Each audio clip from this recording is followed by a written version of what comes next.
When news came that Starbucks is preparing to sell some of its stakes in China, I realized that the booming days that the predominated by Starbucks are gone. That was about 10 years ago. Choices were limited back then, and I still remember that even on the evening before I gave birth to my son, I bought a scone from Starbucks as the last snack I could have.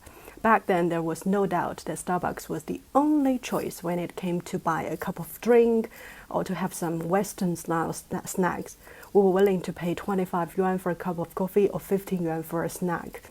Now things have changed, and in general, it's all about price, choice, and place. Take my community, for example. If you walk out of the gate and turn left, it's a newly opened Luckin, the Chinese coffee brand that used to have a lot of trouble going to be listed in the US market. Now, 9.9 yuan or 1 pound for a cup of coffee. I have to admit their milk tastes a little bit weird, but thinking about price, we'll forget about to complain.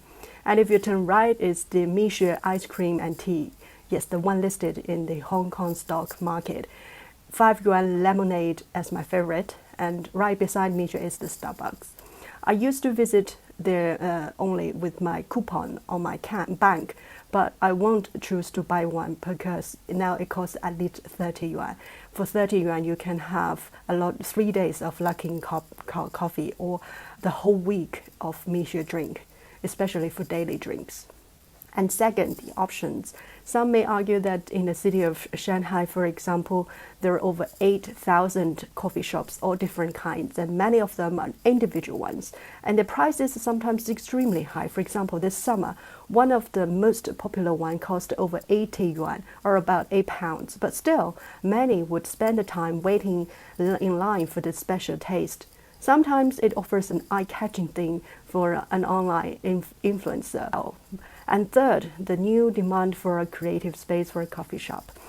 Sometimes people just need to grab a cup of coffee and go to the office and go to school.